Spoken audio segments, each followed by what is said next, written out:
pembelajaran. Kepada Al-Ustaz falyafadhal mashkuran. Bismillah.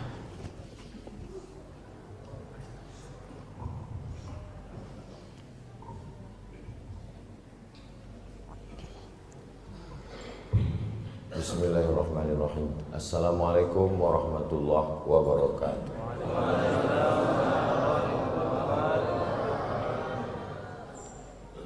Kalau Tuan pergi ke Batam, di luar pula ya. Kalau Tuan pergi ke Batam, jangan lupa membeli ikan. Dari bunyi sambutan salam, nampaknya jamaah ini belum sarapan. Apa kabar Bapak Ibu semua? Alhamdulillahi Rabbil Alamin. Allahumma salli ala Sayyidina Muhammad wa ala ali Sayyidina Muhammad. Kullu amrin zibalin, semua amal yang baik, walam yubda bihamdillah, kalau tidak dimulai dengan alhamdulillah, fahuwa aqta, amal itu putus. Maksud putus itu tak bisa dia dibawa mati, putus sampai di dunia ini aja. Maka semua amal mesti diawali dengan alhamdulillahi rabbil alamin. Nah, handphone siapa bunyi itu? Tapi ada yang bilang katanya bismillah, hadisnya ada juga. Kullu amrin dzibalin walam yubda bismillah. Nah, jadi kalau ada ustadz yang mengawali bismillahirrahmanirrahim, betul, ada hadisnya. Kalau dia mengawali dengan alhamdulillahirabbil alamin, betul juga. Tak usah berkelahi gara-gara itu. Berkelahi antara yang bismillah dengan alhamdulillah, yang ketawa, yang mabuk. Yang penting ada hadisnya. Setiap majelis kalau tidak disebut nama dia, maka majelis itu antanajifah, majelis bangkai, majelis busuk, majelis berbau. Maka orang kalau berjumpa berdua pun waktu bersalaman menyebut nama dia. Allahumma salli ala sayyidina Muhammad wa ala ali sayyidina Muhammad. Allahumma salli ala sayyidina Muhammad. Itu sunnah. Bersalaman mengucapkan sholawat. Apa ini? Bid'ah ini mengucapkan sholawat waktu salam. Memang tak ada Nabi mengatakan kalau kamu bersalaman bersolawatlah kamu, tak ada. Tapi dalam hadis dikatakan kalau satu majelis tidak disebut namanya, maka majelis itu antana jifah. Antana busuk, jifah bangkai. Bangkai busuk, berulat, benanah, berbau. Maka supaya majelis kita ini tidak jadi majelis bangkai busuk, kita sebut namanya Allahumma salli ala Sayyidina Muhammad wa ala ali Sayyidina Muhammad. Laisa minna, tidak diakui sebagai umat Nabi Muhammad SAW, man lam yarham saghirana wa lam ya'rif syarafa kabirina. Anak kecil disayangi, orang tua dihormati. Semua anak-anak yang kecil-kecil ini semuanya kita sayangi semua, karena mereka lah yang akan melanjutkan sholat berjamaah di masjid ini nanti. Selama di masjid itu masih ada anak-anak kecil, bersyukurlah. Ini saya tengok subuh ini tadi banyak kali anak-anak kecil. Banyak sekarang masjid tidak ramah anak, tak ada lagi anak kecil. Orang-orang tua aja isinya. Tapi di masjid ini banyak anak kecil. Padahal ini hari Ahad, hari libur ini. Anak kecil dibawa bagus. Kata pepatah orang-orang tua kita, dari kecil terlonjak-lonjak, sudah besar terbawa-bawa, sudah tua terubah tidak. Maka bawalah anak kecil. Memang anak kecilnya agak-agak ribut memang sedikit. Nah, itu kan suara dia aja dari tadi. Tapi kalau kita halau dia dari masjid ini, pulang.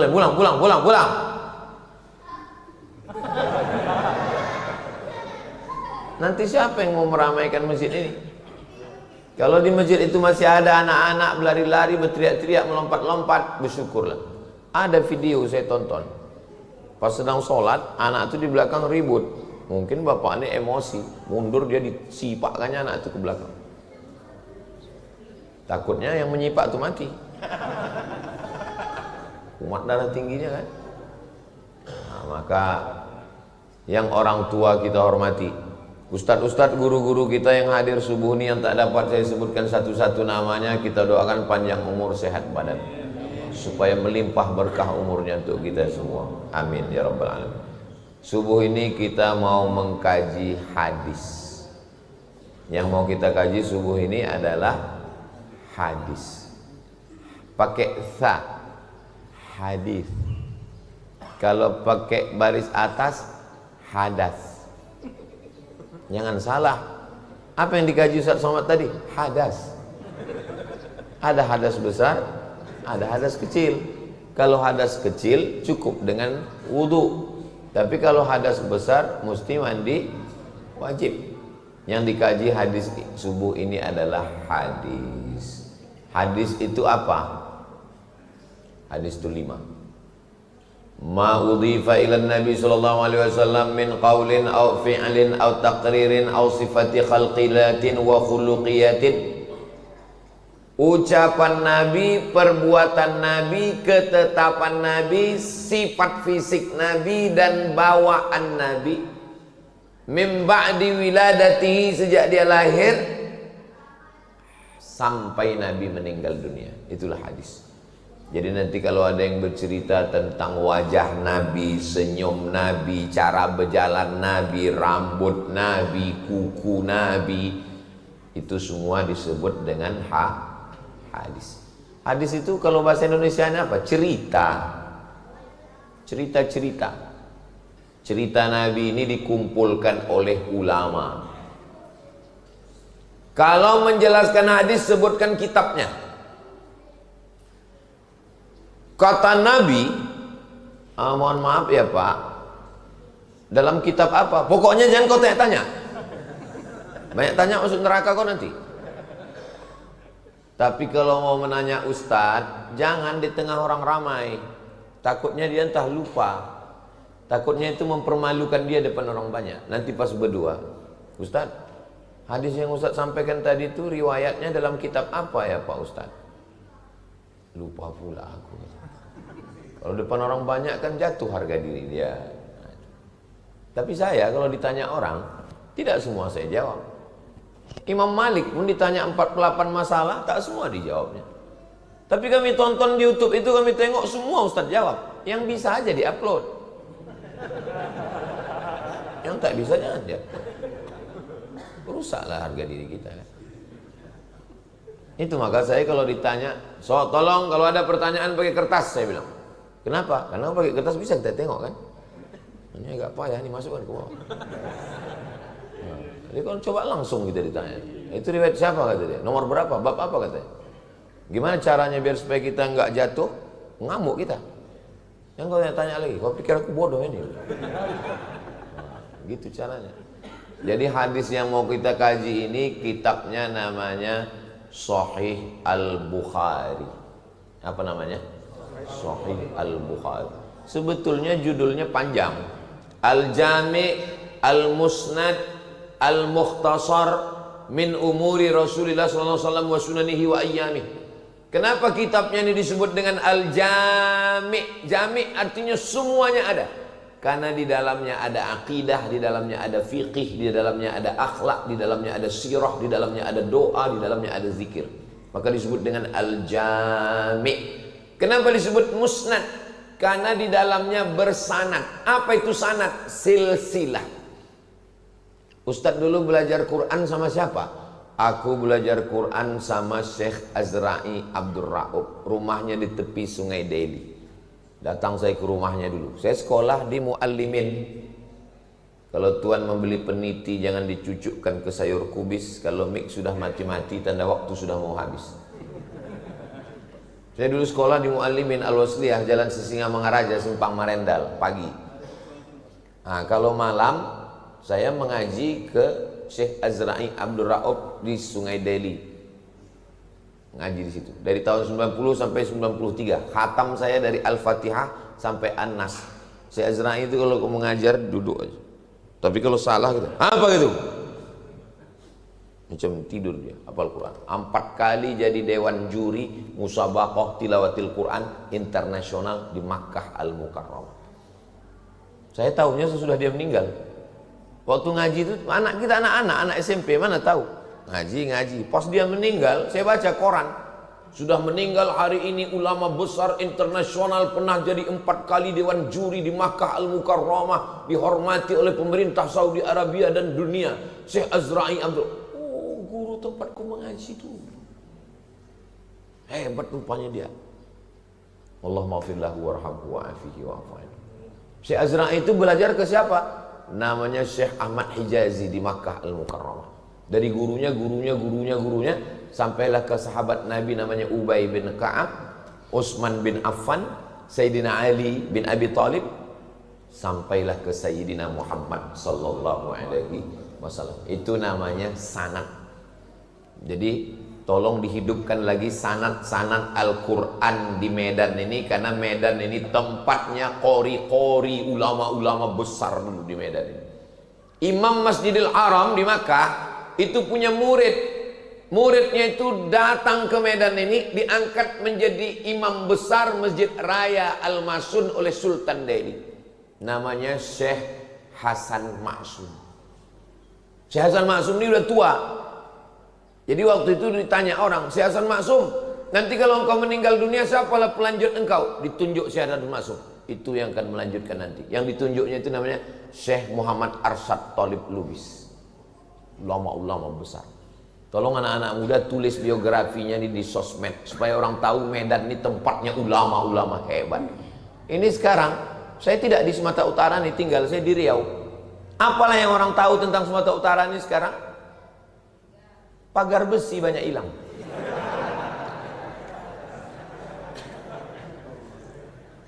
Saya menengok dari luar, padahal di sini dulu sarangnya ulama-ulama besar yang hebat-hebat itu dari sini. Maka lahirlah satu asli made in Medan Sumatera Utara, namanya Al-Jam'iyatul Wasliyah. Dan Syekh Muhammad Arsyad Thalib Lubis itu menulis kitab Ulumul Hadis satu, namanya kitab Ulumul Hadis. Kami membaca kitab itu di Muallimin Al-Jam'iyatul Wasliyah. Dari saya ke guru saya, sanadnya ke Syekh Muhammad Arsyad Thalib Lubis, sampailah sekarang. Mudah-mudahan bangkit lagi para ulama-ulama besar dari Sumatera Utara ini, insyaallah. Amin ya rabbal alamin. Al-Jami' Al-Musnad Al-Mukhtasar.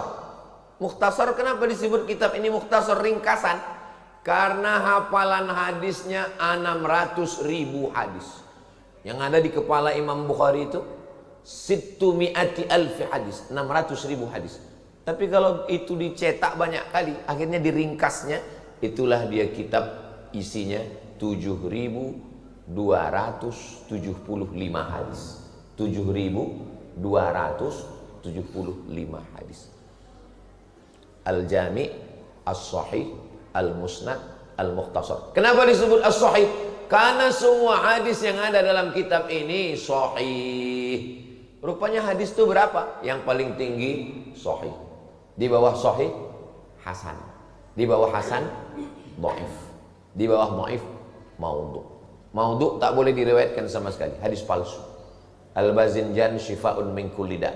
Terong obat dari segala macam penyakit. Itu hadis palsu. Siapa yang membuat? Tukang jual terong. Biar terongnya itu laku. Hadis palsu tak boleh diriwayatkan sama sekali. Hadis dhaif, oh hadis dhaif banyak kali. Allahumma barik lana fima razaqtana wa qina azabannar. Hadis dhaif. Awaluhu rahmah, awsatuhu maghfirah, akhiruhu itqun minan nar. Hadis dhaif. Utlubil ilma walau bisrin, tuntutlah ilmu walau ke negeri Cina. Hadis dhaif. Sekarang banyak ustaz-ustaz berceramah, hadis dhaif tak boleh diriwayatkan. Hadis dhaif, kata Imam Nawawi, ajma'al ulama'u ala jawazil amali bil hadisid dhaif.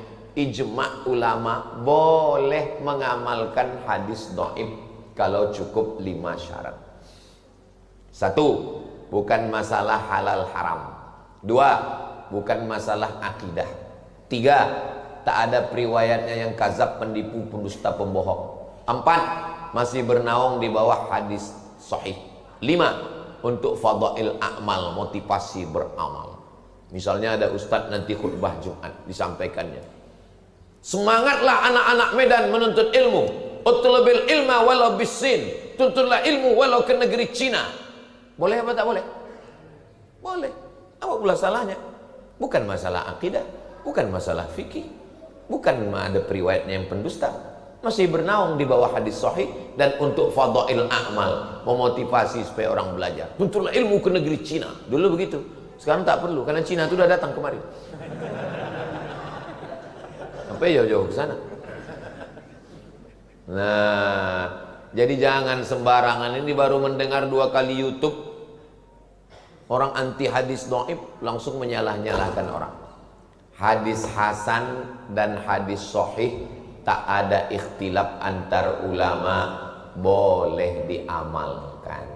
Jadi hadis yang mau kita bahas subuh ini, hadisnya hadis sahih, tak ada ikhtilaf. Kenapa sahih? Karena semua yang ada dalam Sahih Bukhari itu sahih, hadis sahih. Bukhari bukan nama orang. Imam Bukhari bukan nama orang. Bukhari artinya orang Bukhara. Bukhara, Bukhari. Orang Makkah, Al-Makki. Makkah, Al-Makki. Madinah, Madani. Medan? Medan. Nah, jadi kalau ada nanti nama Ustadz Al-Mukarram, Ustadz Abdul Somad Al-Maidani, dikomplain orang, apa Al-Maidani, bukan orang Medan dia katanya. Man sakana baladan arba'a sanatin, man sakana baladan arba'a sanawatin faqad sahha an yunsab ilaih. Siapa yang tetap di suatu kota selama 4 tahun, boleh dipakai nama kota itu. Jadi kalau ada orang yang menyebut nama itu, namanya Ustadz Abdul Somad Al-Maidani itu, bukan orang Medan dia. Iya, tapi dia dulu sekolah 5 tahun di Medan. Nah, itu jawabnya. Boleh dipakai. Ini daerah mana nih? Daerah kecamatan apa? Labuan Deli. Al-Delhi. Dulu ada namanya ulama besar Ustadz Hussein Sardani, tamat dari Irak, dari Baghdad, Irak, dari tempat Saddam Hussein. Namanya Syekh Hussein Sardani, ulama besar Al-Wasliyah. Sardani itu dari Serdang. Serdang itu Sardani. Ulama besar. Jadi ulama-ulama besar. Dulu waktu saya kuliah di sekolah di Muallimin, yang mengajar saya namanya Ustadz Hafiz Yazid. Kata dia, ada ulama besar namanya Syekh Abdul Somad. Saya waktu itu tuh terus di ujung Al-Falembani. Al-Falembani berarti Lembang. Syekh Abdul Somad Al-Falembani hidupnya tahun abad ke-18. Dia murid langsung dari Syekh Abdul Karim Samman dari Madinah Al-Munawwarah. Syekh Abdul Somad Al-Falembani ini seangkatan dengan Datuk Kalampayan di Kalimantan. Moyangnya dari Abah Guru Sekumpul, namanya Syekh Muhammad Arsyad Al-Banjari. Al-Banjari berarti orang Banjari. Zaman dulu kalau disebut nama itu langsung tahu kita nama. Itulah hebatnya orang Batak. Asal disebut namanya langsung kita tahu dia dari mana. Siregar, tak mungkin dari Solo. Asal disebut nama, itu hebat. Jadi yang punya marga pertahankan nama itu. Kenapa? Karena itu menunjukkan identitas diri kita. Dan biasanya nasab-nasab ini membuat orang menjadi bersaudara. Pernahkah orang Batak berperang gara-gara agama? Tidak pernah. Bacalah sejarah orang Batak berperang gara-gara Islam sama Kristen. Tak pernah. Kenapa? Karena kalau udah jumpa, bertutur dia, bertarombo dia, walak ita sesudena. Tak jadi dia berperang. Karena bersaudara lebih kuat daripada beragama bagi mereka. Maka anak-anak kita ini pertahankan nasab itu. Kenapa? Karena itu menunjukkan identitas diri. Nah, Bukhari bukan nama orang. Bukhari adalah nama kampung. Bukhari orang Bukhara. Bukhara itu sekarang di mana? Uzbekistan. Dari Pekanbaru naik pesawat ke Jakarta, dari Jakarta naik pesawat ke Tashkent, dari Tashkent naik kereta api ke Bukhara. Sampai di Bukhara, itulah dia nama kampung Bukhara. Orang Bukhara itu disebut dengan Bukhari. Siapa nama kau? Bukhari. Kau orang Bukhara? Enggak, aku orang Teluk Nibung. Kenapa pula orang Teluk Nibung nama kau? Tanjung Balai Teluk Nibung, tembak lantai kena hidung. Kenapa nama kau Bukhari? Entah begitu dikasih nama ayahku dulu. Rupanya orang dulu pakai nama Bukhari itu untuk mengambil nama barokah ahli hadis ini. Nama dia Muhammad bin Ismail bin Ibrahim bin Al-Mughirah bin Bardizbah. Saya lebih hafal nama dia daripada nama saya sendiri. Nama saya sendiri cuma 4 yang saya ingat. Abdul Somad bin Bakhtiar bin Yahya bin Muhammad Shah, dari pihak ayah saya. Ayah Muhammad Shah itu sudah tak tahu saya lagi. Dari pihak emak saya hafal saya 5. Abdul Somad, anak Hajah Rohana, anak Siti Aminah, anak Syekh Abdurrahman, Syekh Silau Laut, anak Nahoda Alang, anak Nahoda Ismail. Ayah Nahoda Ismail itu sudah tak tahu saya lagi. Coba pulang nanti tanya, yang hafal nasabnya sampai 5, angkat tangan. Mati maita. Dapat aja agak 3 jadilah. Jangan sampai nanti anak kita pas ditanya orang, coba sebutkan nasab kau. Aku anak bayi tabung. Kau coba sebutkan nasab kau. Aku Pak Ustadz, dulu ada imam masjid pulang, dibukanya pintu, ditengoknya dalam kardus, itulah aku. Jadi siapalah nama kau dibuat di KTP? Bin Kardus. Jangan buat nama bin yang tak baik. Kalau tak tahu nama ayahnya, buat bin Abdillah, anak hamba Allah. Abdillah, Abdurrahman, Abdurrahim boleh, asal jangan Abdul Somad. Disangka orang anak saya, padahal bukan. Muhammad bin Ismail bin Ibrahim bin Al-Mughirah bin Bardizbah. Bardizbah ini bukan orang Arab, orang Persia, mu'allab masuk Islam. Jadi atuk Imam Bukhari yang kelima itu mu'allab masuk Islam. Mu'allab itu tidak hina. Ini kadang orang, alah kau baru berapa lah generasi kau Islam, atuk kau pun mu'allab. Jangan dihina mu'allab, karena mu'allab itu ulangan amalnya dari 0, tak berdosa sama sekali. Kalau ada saudara-saudaraku yang mu'allab, dia ejek orang, apa kau mu'allab? Iya aku mu'allab, amalku dari 0. Kau dosa aja isi catatan amal kau. Nah, pertama yang mesti diketahui, hadis ini ada dalam kitab apa? Sahih Bukhari. Siapa yang meriwayatkan hadis ini? Hadis ini diriwayatkan sahabat Nabi namanya Abdullah bin Abbas. Nabi punya ayah namanya Abdullah. Nabi punya ayah namanya Abdullah. Abdullah bin Abbas ini punya ayah namanya Abbas. Abbas anak Abdul Muttalib. Muhammad anak Abdullah anak Abdul Muttalib. Yang meriwayatkan hadis ini Abdullah bin Abbas bin Abdul Muttalib. Pertanyaannya, apakah hubungan mereka? Memang kalau belum sarapan nih payah berpikir memang. Ulang sekali lagi ya, ulang sekali lagi. Muhammad anak Abdullah anak Abdul Muttalib. Yang meriwayatkan hadis ini Abdullah anak Abbas anak Abdul Muttalib. Apakah hubungan mereka? Kalau emak saya dengan emak dia adik-beradik, itu namanya sepupu. Tapi kalau ayah adik-beradik namanya sewali. Nah, ini mesti tahu nih anak-anak ini. Kenapa anak tak tahu? Karena ayahnya tak menjelaskan. Itu saudara-saudara, sepupu, sikit-sikit sepupu, sikit-sikit sepupu. Kalau emak adik-beradik, itu namanya sepupu. Kalau nenek adik-beradik, 2 pupu. Itu saudara kau. Ustadz sama dia macam mana? Kami 2 pupu. Saya dengan Bang Idris yang berpantun-pantun tuh 2 pupu. Nenekku namanya Siti Aminah, nenek dia namanya Siti Fatimah. Siti Aminah dengan Siti Fatimah ini sama-sama anak Syekh Abdurrahman. Jadi kami 2 pupu karena nenek kami adik-beradik. Kalau emak adik-beradik namanya sepupu. Kalau ayah adik-beradik namanya sewali. Kenapa disebut ayah adik-beradik itu sewali? Karena kalau mati ayahnya, mati atuknya, mati adiknya, mati abangnya, bisa dia mewalikan nikah.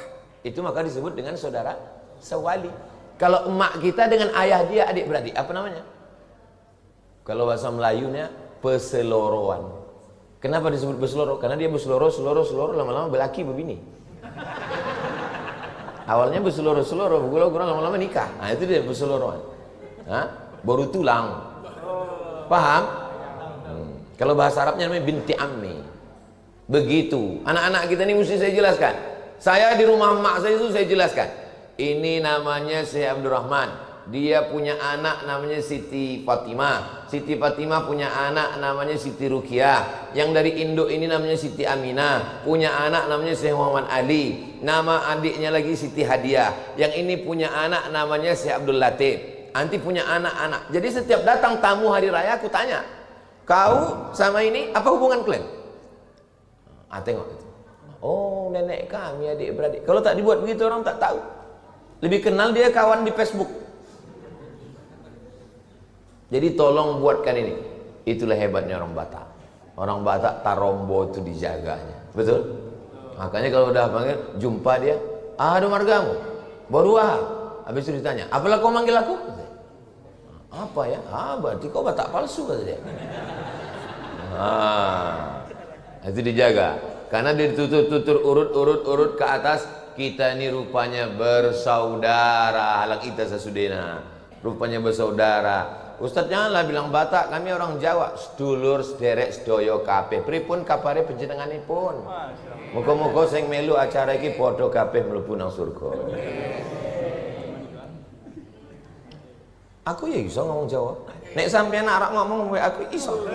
Sampean wong Jawa apa wong Batak? Ora Jawa. Rega-rega. Saudara yang dimuliakan Allah Subhanahu wa taala. Lah ya ada orang awak di siko. Di mana kampung? Enggak ada orang awak Pekanbaru mah. Payakumbuh. Lai suku apa? Hah? Banjar. Bubuhan. Sabarata. Masya Allah, tabarakallah. Saya suka sekali belajar bahasa. Dari kecil saya memang suka belajar bahasa. Sampai di Mesir pun gitu. Asal jumpa sama orang Arab, saya bercakap terus dengan orang Arab. Jumpa saya di Maroko, mesti wajib belajar bahasa Perancis. Sikit banyak mesti tahu. Karena kalau tidak, asal ditengoknya wajah kita asing, dia tak mau pakai bahasa Arab. Ça va bien. Ça va bien artinya apa kabar? Jutaime. Jutaime artinya I love you. Comment tu t'appelles? Comment tu t'appelles artinya siapa namamu? Yang paling penting dihafal kalau ke Maroko adalah kalimat je ne parle pas français. Je ne parle pas français artinya aku tak bisa bahasa Prancis. Asal udah agak dalam kali cakap dia, langsung kita bilang je ne parle pas français arabe. Aku tak bisa bahasa Prancis, bahasa Arab aja. Kaif halak? Tulu halak. Bahasa ini penting. Man arafa lughata qaumin amina makrahum. Siapa yang paham bahasa suatu kaum, dia aman dari tipu daya. Saya mau ngasih tahu, yang mengulis kitab Sahih Bukhari 7.275 hadis itu bukan orang Arab. Bukan orang Arab. Apa tafsir yang paling tua? Tafsir yang paling tua, tafsir Imam Abu Ja'far Ibnu Jarir At-Tabari, 24 jilid, 1 meter panjangnya. Tabari, Tobrustan, bukan orang Arab. Bukhari, Uzbekistan, bukan orang Arab. Kenapa? Allah mau menunjukkan ke agama ini bahwa agama ini akan didiami, akan dihuni, akan dianut oleh semua orang-orang hebat.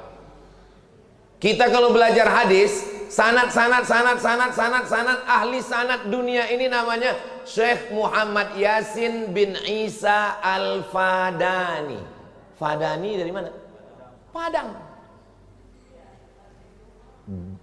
Mufti Mesir, namanya Syekh Ali Jum'ah. Waktu saya baca biografinya, sanad hadisnya dari Syekh Muhammad Yasin bin Isa Al-Fadani dari Padang. Saya mau ngasih tahu, siapapun kita, apapun suku kita, dari manapun kita, kalau kita muliakan agama Allah ini, kita akan kekal abadi, dikenang sepanjang zaman, insya Allah. Tolonglah agama ini.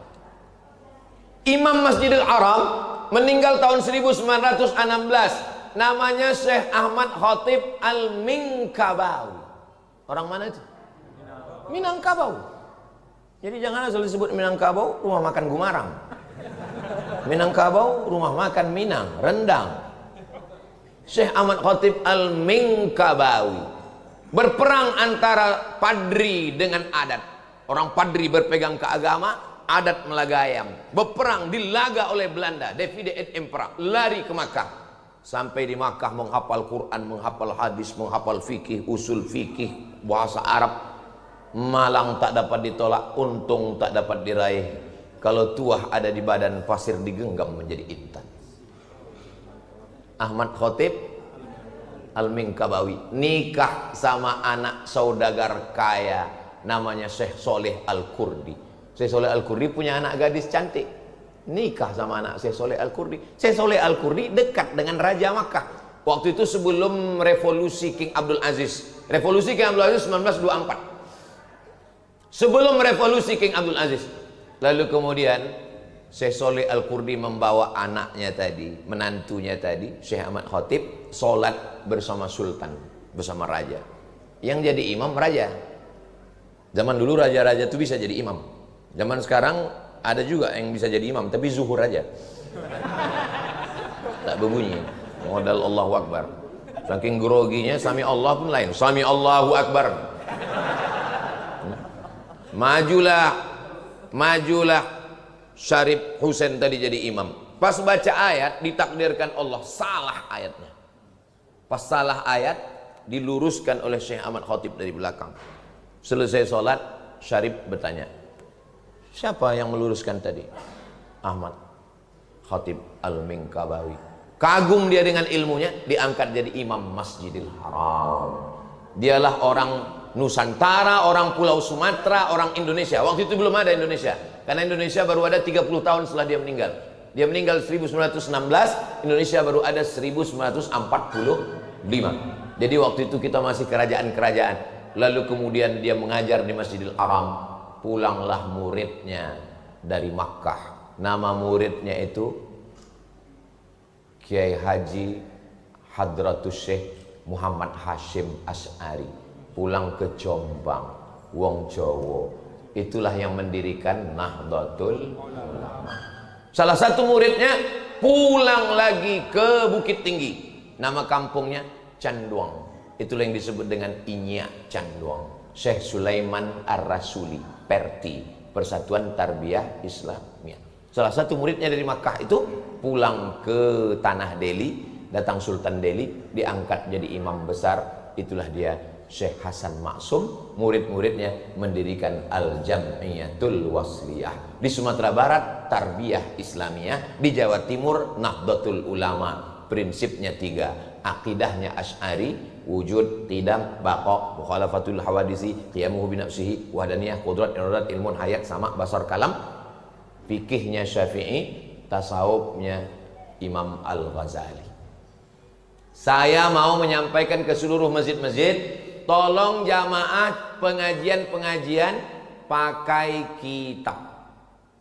3 ini mesti ada di masjid. Akidah.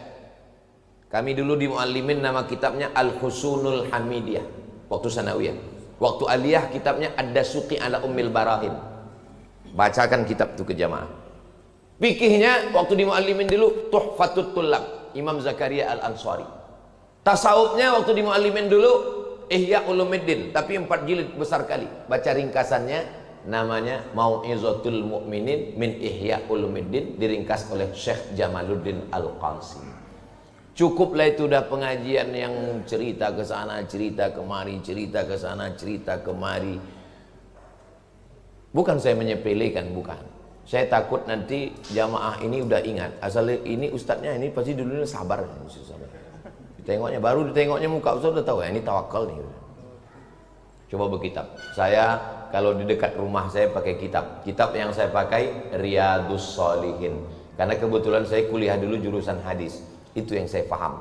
Tapi untuk saudara kita yang fikih, mengajar fikih lah di masjid kita, mengajar hadis, mengajar akidah. Sekarang kita baru masuk ke hadisnya. Siapa yang ceramah tadi? Ustadz Somad. Dari kitab apa diambilnya tadi? Sahih Al-Bukhari. Siapa nama periwayatnya tadi? Abdullah bin Abbas. Sewali dengan Nabi, ayah mereka adik-beradik. Inilah Abdullah bin Abbas. Saya kalau dibawa orang anak kecil, Ustaz tolong doakan anak saya doakan.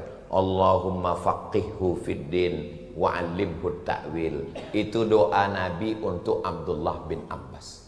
Jadi kalau ada anak kecil minta doakan, doakan Allahumma faqihhu fiddin wa 'allimhu ta'wil. Kalau tak hafal doanya, gerak-gerakkan aja mulut. Daripada ditanyanya apa doa kau, kita tak tahu kan. Waktu Anas bin Malik apa doanya? Allahumma aksir amwalahu wa auladahu waj'alhu min ahlil jannah. Banyakkan hartanya, banyakkan anaknya. Tak ada disebut banyakkan bininya. Tapi bunyi banyak anak itu mesti banyak. Enggak ada aku sebut begitu. Hati-hati kalian, bini kalian nengok dari atas. Maaf ya Bu ya.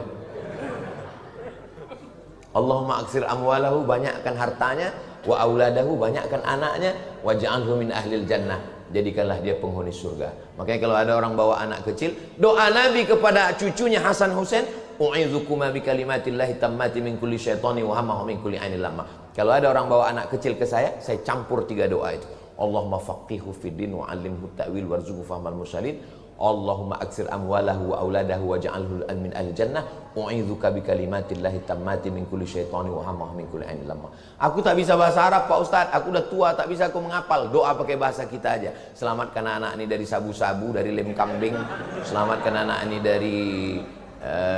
dari mencuri besi-besi masjid.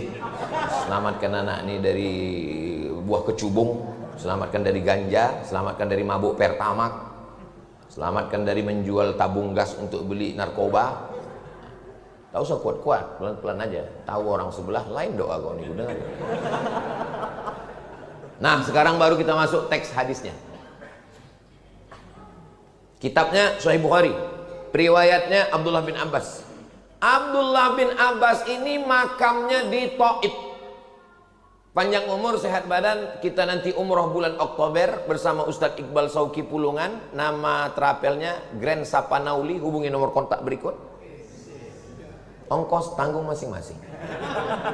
Dan nanti ziarah ke Taif. Di Taif itu ada makam Abdullah bin Abbas. Pas mau masuk pintu masjid, di sebelah kiri, di dalam itulah makam Abdullah bin Abbas. Tapi makamnya tidak boleh diziarahi karena Saudi tak boleh ziarah. Ziarah ke makam Nabi pun orang tuh marah. Kita udah mau nangis di depan makam Nabi. Assalamualaikum ya Rasul. Haji. Nah, jadi awak nangis. Nah, udah siap-siap udah mau nangis. Akhirnya nangis juga keluar. Pas tanya, kenapa kau nangis? Dimarahi polisi itu tadi. Nah, jadi beliau meninggal. Dan sahabat Nabi yang paling banyak tafsir Al-Qur'annya adalah Abdullah bin Abbas. Kalau mau menengok tafsir Abdullah bin Abbas paling lengkap dalam kitab tafsir At-Tabari. Diriwayatkan oleh murid-muridnya. Imam Ad-Dhahhak murid dia, Mujahid murid dia, Qatadah murid dia. Ini semua adalah ahli tafsir. Nah, sekarang kita baru masuk ke teks hadisnya. Apa bunyi teks hadisnya? Ma min ayyamin, tidak ada hari selama 360 hari selama setahun 12 bulan ini. Al-amalus salihu fihinna ahabbu ilallah. Beramal soleh lebih dicintai Allah. Tidak ada hari selama 1 tahun ini yang beramal soleh lebih dicintai Allah melebihi 10 hari ini. 10 hari ini mana? Sudah lewat 4 hari. Karena hari ini sudah masuk tanggal apa pula 1 Juni? Tanggal 5 Zulhijjah ini. Hari Ahad tanggal 5, hari Senin tanggal 6, hari Selasa tanggal 7, hari Rabu tanggal 8, hari Kamis tanggal 9, hari Jumat tanggal 10. 4 hari sudah lewat, apa boleh buat? Tak bisa diulang balik. Nasi sudah jadi tai ayam. Udah lewat 4 hari. Menangis air mata darah kita udah lewat 4 hari. Tinggal 6 hari lagi. 6 hari ini diisilah kata Nabi dengan amal yang soleh. Ma min ayyamin, tidak ada hari. Al-amalu salihu fihinna ahabbu ilallah. Beramal soleh 10 hari ini lebih dicintai Allah daripada amal yang lain. Datang sahabat bertanya, walal jihadu fi sabilillah. Bagaimana dengan berjihad ke Palestina? Bagaimana dengan jihad berperang? Kata Nabi, walal jihadu fi sabilillah. Jihad pun kalah dengan amal yang 10 hari ini. Illa, kecuali rajulun kharaja binafsihi wa malihi. Kalau ada orang yang keluar rumah membawa nyawanya, membawa hartanya, walam yarji' min dzalika bisyai', dan dia tak pulang lagi ke rumah. Hartanya habis, nyawanya habis, mati syahid. Itulah yang bisa mengalahkan yang 10 hari. Jadi kalau belum bisa kita mati syahid, paling tidak kita isi yang 10 hari. 10 hari pun sudah lewat, tinggal 6 hari. Yang 6 hari ini kebetulan ini hari Ahad, tanggal 5 Zulhijjah 1446 Hijrah. Kebetulan ini 1 Juni 2025. Apa saja amalnya? Amalnya ada 5. Apa saja amalnya? Jangan kemana-mana, kita lanjutkan setelah yang satu. Begitu kalau masuk TV ada iklannya. Amal yang pertama, amal yang paling disukai Allah adalah puasa. Jadi tolong besok ibu puasa. Puasa ibu besok jangan puasa sunat, tapi puasa qadha. Karena dulu ibu waktu mengandung anak pertama tak puasa 30 hari. Menyusukan tak puasa 30 hari. Menyusukan 2 tahun tak puasa 30 hari. Waktu mau diqadha tahun ketiga datang adiknya. Inilah ulah orang ini semua. Yang ketawa yang belum berbini pula. Ingat bapak, ingatkan bini istri, karena mereka sudah meninggalkan puasa untuk satu anak 90 hari. Besok niatnya qadha besok. Nanti malam makan sahur. Aku berniat puasa qadha besok hari lillahi ta'ala. Dapat 3. Qadha-nya lunas 1 hari, dapat pahala puasa Senin. Besok hari Senin kan? Dapat pahala puasa sunat 10 Zulhijjah besok. Kenapa Ustaz ingatkan ibu? Karena ibu yang banyak puasanya tinggal. Kemarin aja Ramadan hilang 7 hari. Rupanya suaminya 17 hari. Jadi bukan berarti laki-laki ini selamat tak ada tinggal puasanya. Yang laki-laki pun besok niat puasa qadha. Jangan sampai mati punya utang puasa. Utang puasa tak bisa dibayar pakai haji. Utang puasa tak bisa dibayar dengan istighfar. Utang puasa tak bisa dibayar pakai duit. Utang puasa mesti diqadha kalau dia sehat. Tapi kalau dia sakit udah mau mati, judul lagunya setengah napasku pergi. Bahasa kitanya ngap-ngap baung. Itu baru bisa bayar fidyah. Menurut Basnas 1 harinya 60.000. Makan pagi, makan siang, makan malam, sesuai dengan standar lontong Medan. Dah, amal paling bagus puasa. Kenapa darah tersumbat ke otak? Karena paralonnya macet. Ini ada paralon ini dari jantung ini kan menyembur darah. Dari jantung ini menyembur darah nih ke otak. Paralonnya tersumbat. Kenapa paralon tersumbat? Karena banyak gula. Gara-gara minum teh, minum teh, minum teh. Itu maka bagus Masjid Al-Amal ini. Tak ada teh di atas meja. Bagus ini, bagus. Supaya jangan tersumbat otak Ustaz itu. Saya Ustaz yang tak pandai sindir menyindir. Saya to the point. Jangan kasih Ustaz kita teh manis. Karena Ustaz jarang olahraga. Ustaz pengajian subuh, pengajian duha, pengajian zuhur, pengajian asar, mak-mak wirid yasin, pengajian maghrib, pengajian isya, 1 hari 6 titik pengajian. Teh. Akhirnya Ustaz kena diabetes meletus. Kalau kalian sayang sama Ustaz, jangan kasih dia air teh, tapi air putih kasih lah. Ini air putih pun tak ada. Parah kali kalian. Ini sebetulnya subuh saya paham. Kenapa? Karena semua pengurus sedang puasa sunnah. Jadi disangkanya Ustadz ini puasa juga. Ustadz kan mengajarkan puasa sunat 10 hari. Jadi kami puasa. Kami sangka Ustadz, aku musafir. Aku musafir. Ini subuh ini sebetulnya jadwal Al-Mukarram Ustadz Ustadz Musahur Siregar. Ini jadwal beliau. Mestinya pengurus kalian telepon Ustadz Musahur. Besok jadwal Ustadz kan? Iya. Ada yang mengundang Ustadz Somad ke Masjid Al-Amal. Kalau Ustadz mau datang, jumpa, datanglah. Tapi kalau tidak, mana tahu ada jadwal lain, kami maklum. Jadi begitu adabnya. Jangan tak kalian kasih tahu, itu namanya pengurus tak beradab. Kasih tahu. Bukan berarti saya tak senang Ustaz datang, senang saya silaturahim. Tapi banyak masjid-masjid yang lain mungkin mengharapkan kedatangan karena dai kita kurang. Banyak sekarang orang tidak mau jadi ustaz. Yang paling payah mencari jodoh istri adalah ustaz. Kok ustaz tahu? Aku mengalami macam itu. Orang kalau minang anak gadis, ditanya, apa titel kau? SH, masuk, pengacara. Apa titel kau? SE, sarjana ekonomi, masuk. Tapi kau tanya, apa titel kau? SAG. Alam goib ini kata dia. Apa titel kau? LC, dari Mesir, LC. Lagi cemas ini katanya. Saya, cucu atuk saya 40 orang. Apa kata atuk saya? Cucuku 40 orang. Yang satu ini namanya Abdul Somad. Aku yang mengasih nama dia Abdul Somad. Jangan sekolahkan umum. Dia mesti sekolah agama. Aku mau dia jadi ulama. Kalau aku hidup, aku menanggung biaya kuliah dia. Kalau aku mati, itu ada kebun kelapa 2 hektar untuk biaya kuliah dia.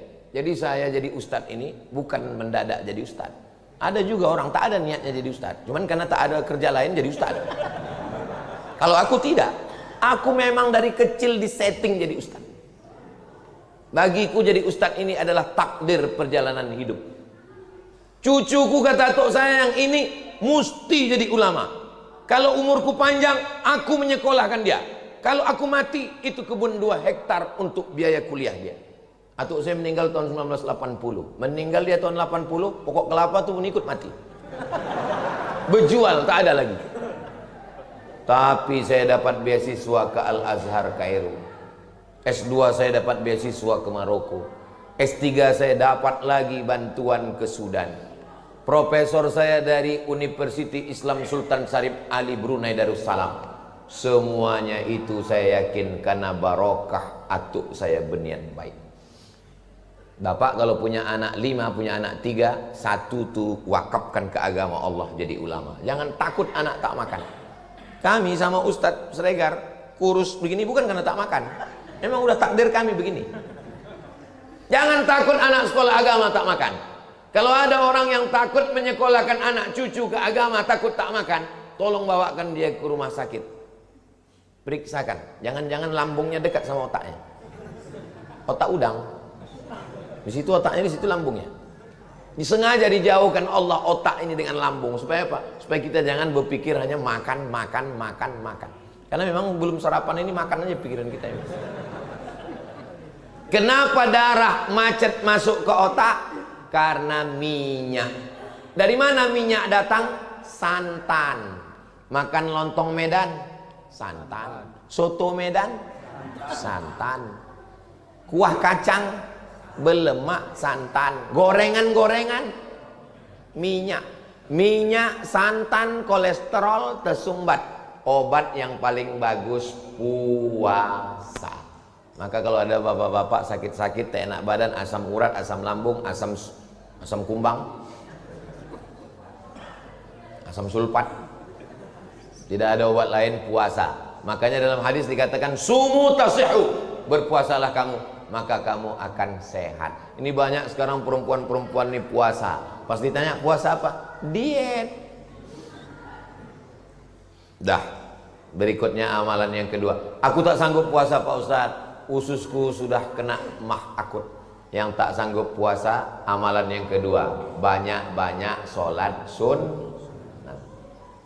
Bangun malam, sholat sunat wudhu, sholat sunat taubat, sholat sunat tahajud, sholat sunat hajat, sholat sunat witir. 5 malam. Pagi, sholat sunat tahiyatul masjid, sholat sunat qabliyah, sholat subuh, terbit matahari, sholat sunat isyraq. Nah, ini nanti habis pengajian ini kita sholat sunat isyraq 2 rakaat. Ada waktunya tidak? Imsak, subuh, zuhur, asar, maghrib, isya. Tambah satu lagi, syuruk. Jam berapa syuruk di Medan? Kadang lebih percaya kita sama Google daripada orang zaman sekarang. Mohon maaf ya Pak, bukan tak percaya. Cara mencarinya, waktu sholat Medan. Waktu sholat Medan terbitnya 6:14. Waktu lewat matahari di atas bumi 6:14 itu tidak boleh sholat, karena itu waktu tanduk setan. Jadi matahari itu bulat begini, bulat matahari itu terbit. Waktu dia terbit itu datang setan menghampiri, itulah waktu tanduk setan. Kalau ada orang pas jumpa, apa kabar bro? Sehat setan, bilang. Itu namanya waktu tanduk setan. Berapa lama? Setinggi tombak kaidah ram'in. Setelah diukur menurut ilmu astronomi, setinggi tombak itu 12 menit. Sekarang menurut waktu Medan terbit matahari 6:12, 6:14 tambah 12 berarti 6:26 sudah bisa sholat sunat isyraq 2 rakaat. 6:26. Niatnya usolli sunnatal isyraq rakaatain. Bagi yang al-wasliyah sama NU sama Perti, bagi Muhammadiyah tak usah pakai usolli, enggak pakai usolli. Allahu Akbar. Tak usah berkelahi masalah usolli tak usolli ini. Dulu di Medan ini orang berkelahi masalah usolli tak usolli. Sekarang alhamdulillah tak berkelahi lagi Pak Ustaz. Kenapa? Karena sama-sama tak sembahyang.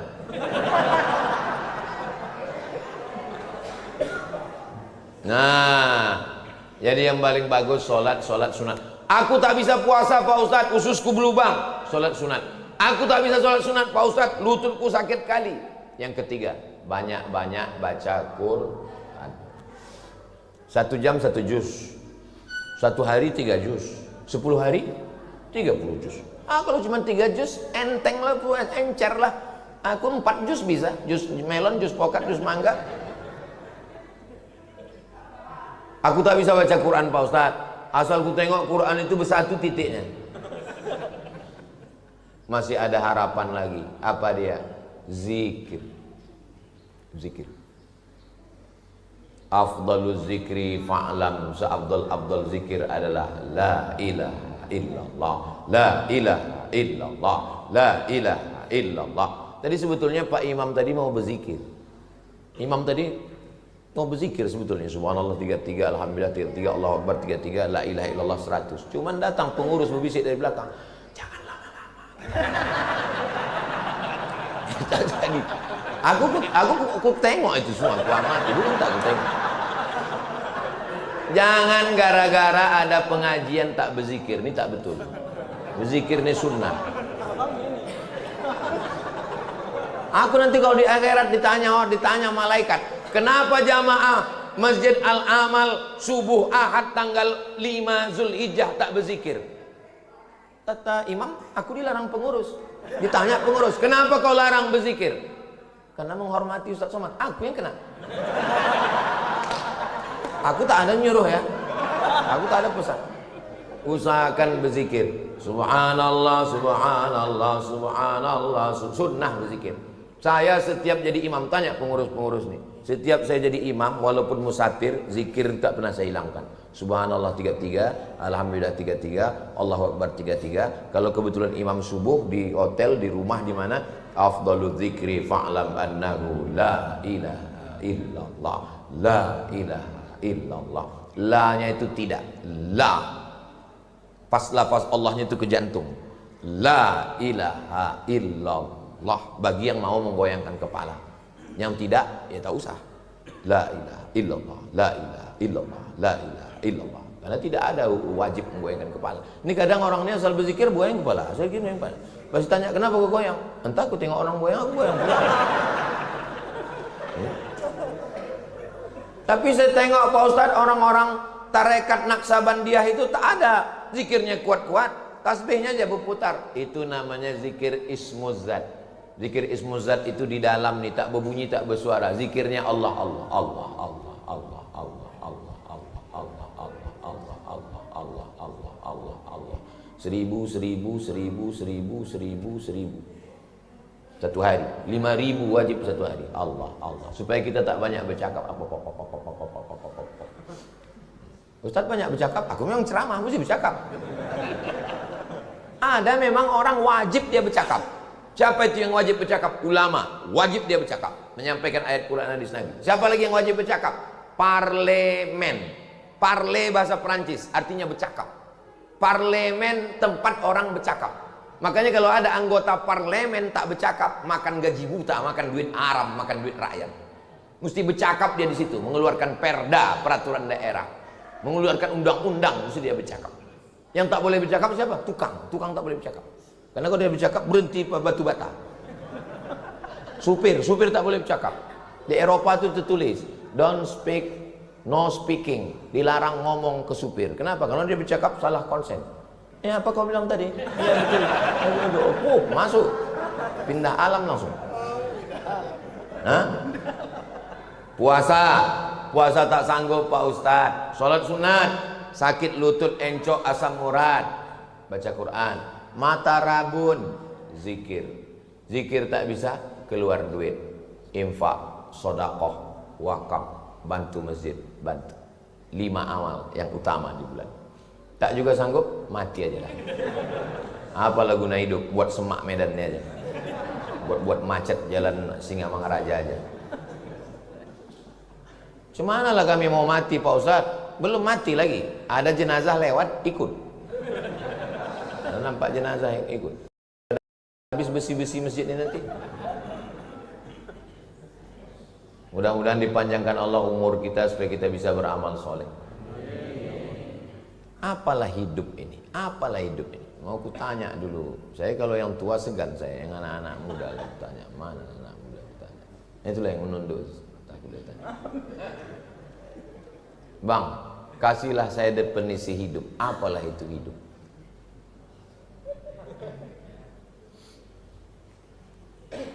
Hidup itu menunggu mati.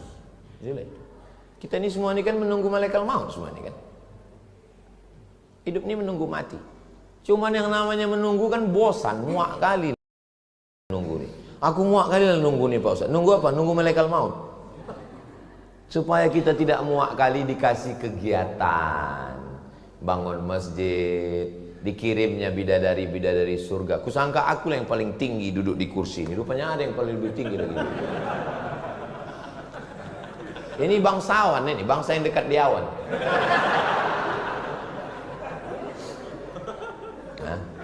Supaya jangan muak kali kita nunggu malaikat maut ini datang, dikasihnya bini, dikasihnya anak, dikasihnya menantu, dikasihnya kawan. Akhirnya kita lupa bahwa kita ini menunggu mati. Ingat, kalau kita mati, 5 amal nilai yang kita bawa. Puasa, sholat, baca Quran, zikir, sodakoh. Kawan yang katanya kawan akrab, kawan dekat, ini kawan bro, besti, teman saya. Ingat, seakrab-akrabnya kawan, kita mati, dia makan ayam, bubur kacang hijau, tahlil malam ke-7, malam ke-3, malam ke-7, malam 40, 100 hari, 1000 hari, haul. Mati kita, enak dia menjawab, sedap kali, untung kau mati, kata dia. Nah, bini yang katanya sehidup semati, adik sehidup semati, pas mati kita, kau hidup, aku mati.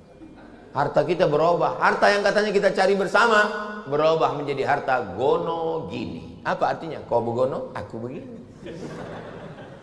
Yang kekal dibawa mati ini 5. Janganlah mau disanjung-sanjung, engkau digelar manusia agung. Sadarlah diri, tahu diuntung, jasad terbujur, keranda diusung. Lagu ini tidak boleh dinyanyikan dalam 2 momen.